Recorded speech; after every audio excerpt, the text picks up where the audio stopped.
So I wanted to take a few minutes with this video to talk about 3 interesting PlayStation 5 stories, and if you could hit that like button on the video, thank you to those that do it, and as always, it's very much appreciated. Now, the stories I wanted to talk about today includes the ability to scan real-world objects into games, which could be something you included for PlayStation Home at some point if that happens, so I want to talk about that. A new PlayStation 5 event is around the corner, seemingly that could be big, and a ex-Sony developer confirms a major feature in regards to PlayStation VR 2. First, yes or no, have you ever used PlayStation Home or not? We're going to talk about it in today's video, but I'm curious how many of you have actually used PlayStation Home in the past. So comment below, yes or no, if you've ever used PlayStation Home or not. Let me know down in the comments below. Now, diving into the first story of the video, real-world objects imported into games that could be used for PlayStation Home. So PlayStation Home, for those unaware, was a platform that existed in the PlayStation 3 era that pretty much let users create their own virtual homes and go out, meet friends in virtual locations to explore and do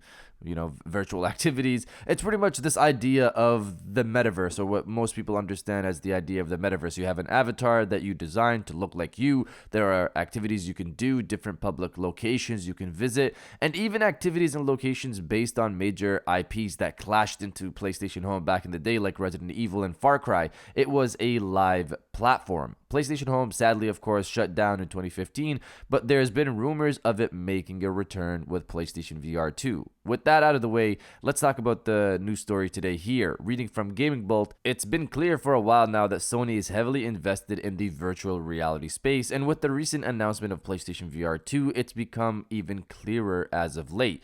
The new VR headset's announcement, however, was lacking in any tangible details about what to expect from the hardware, though if a newly discovered patent is anything to go by, Sony might be toying with some interesting ideas. Reported by Game Rant, Sony filed a patent last summer that was recently updated, which describes technology that can be used to scan real-world items and objects and generate them as virtual objects with full 360-degree views in virtual reality games, with properties chosen by the user. Of course, as is the case with any patents, this doesn't guarantee that Sony will be implementing ideas like this in the near future.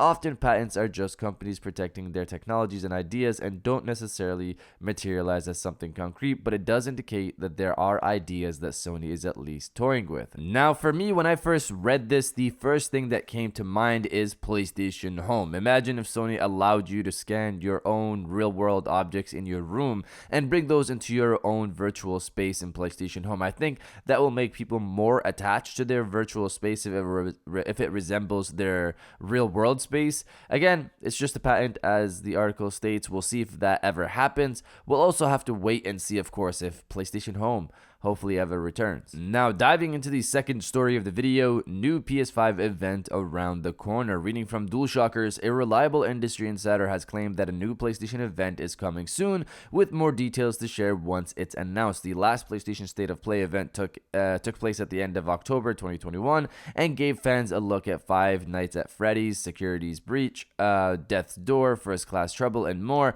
Now, as we officially entered a new year, PlayStation fans are eager to know more about upcoming titles like Hogwarts Legacy, God of War Ragnarok, Gran Turismo 7, and plenty more. With so many massive exclusives in the works, a new PlayStation event shouldn't come as a surprise to many. The rumor comes from Twitter user account NGT, who previously leaked the title and images from Quantic Dream's Star Wars Eclipse. In a recent Q&A on the user's Twitter account, NGT was asked if they had any details surrounding a PlayStation event for early 2022. They then replied stating that it's coming and that they would have a lot of information to deliver once the event is announced. NGT then went on to reply to another fan saying that Tom Henderson also confirmed to me that a PlayStation 5 event is set to take place soon. For those unaware, Tom Henderson is a trusted industry insider with credible leaks surrounding Call of Duty, Battlefield, and more. So just a note on the Tom Henderson part of the article here, that tweet seems to be gone at this point. I can't find it on Twitter, rumor, but the latest from Tom himself on his own Twitter account in regards to a PlayStation event is the current rumor is that the next Sony event looks like it could be in February based on this month's media events and past PlayStation dates. It'll probably be a state of play, but it has the potential to be a pretty big one in my opinion. So that last bit here is of course interesting in it having the potential of being a big one. We'll have to see on that part. The least people can expect is a state of play for Horizon 2 like Sony has done with past exclusives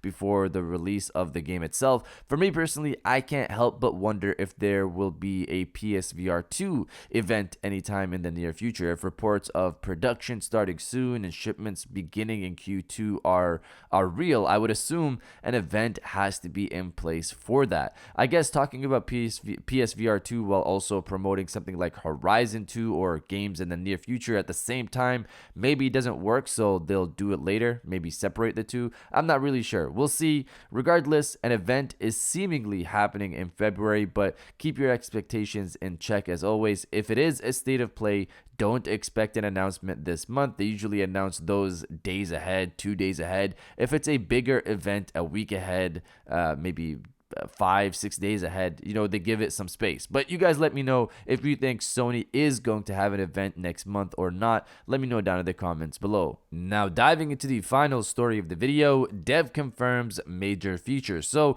one thing about virtual reality that people don't like and has held a good chunk of people off in terms of getting into virtual reality is motion sickness. So usually for new VR players, you have to get used to being in VR to get rid of that motion sickness. But of course, some people don't want to go through that process. In terms of what's being done about this, Sony has had patents out that focused on deterring motion sickness when it comes to playing in VR. The idea is to use haptics on the headset to make players feel less motion sick. When Sony announced PlayStation VR 2 at CES, people wanted them to talk about what they're doing against motion sickness because we've heard the talks, the rumors, and we've of course read the patent. Now, for me, I don't know why people expected so much out of CES. There's going to be an event for PlayStation VR 2 where they can go into depth on things in regards to the platform and games, all of that good stuff. I would assume CES wasn't really that place. They just wanted to get some quick shine for the headset because of course people are watching CES and Sony's talking about all of their various technologies. But while we wait for Sony to show us more details on PlayStation VR 2 gameplay, new games, etc., a ex-Sony developer has come out to confirm PlayStation VR 2 haptics help with motion sickness. She worked at PlayStation in 2017 on PlayStation VR 2 and said this recently after PSVR 2 was announced and someone asked her about her thoughts on the headset haptics. She said this: haptics are being used as a guardian mechanism for galvanic stimulation to prevent motion sickness. There's mechanical components acting as potentiometers, I don't know if I said that correctly, for the LRA or IRA motors for in-game sensation. So the part that I want to focus on here, of course, is the first part here, the galvanic stimulation. So according to Wikipedia, it's the process of sending specific electric messages to a nerve in the ear that maintains balance. So PSVR 2 isn't, of course, going to send electric messages to your body. I'm assuming the haptics are meant to simulate this and give players a sense of balance while playing in VR. I'm really curious to see how Sony officially describes this and explains this technology when they finally have their own event for PlayStation VR 2. But you guys let me know if you're happy to hear something is being done about VR motion sickness. Let me know down in the comments below. And if you guys did enjoy this video, please hit that like button as it always helps, and subscribe if you're new. I got new videos every Monday, Wednesday, and Friday. And now I'll check you guys out on the next one. And welcome back to the after show. This is the part of the video where we have a little fun down in the comments below. If you're old, welcome back. If you're new, welcome. For today's thing, what I want you guys to do is to body, obliterate, destroy, and overall harass the comment section with "Bring on the first event." Obviously, this is in reference to the potential February event from PlayStation, and it'll be the first event of the year. So if you're excited for that event, destroy the comment section with "Bring on the first event," and I'll definitely heart those comments like I always do because I appreciate everybody who stays to the end of my videos. And now I'll check you guys out on the next one.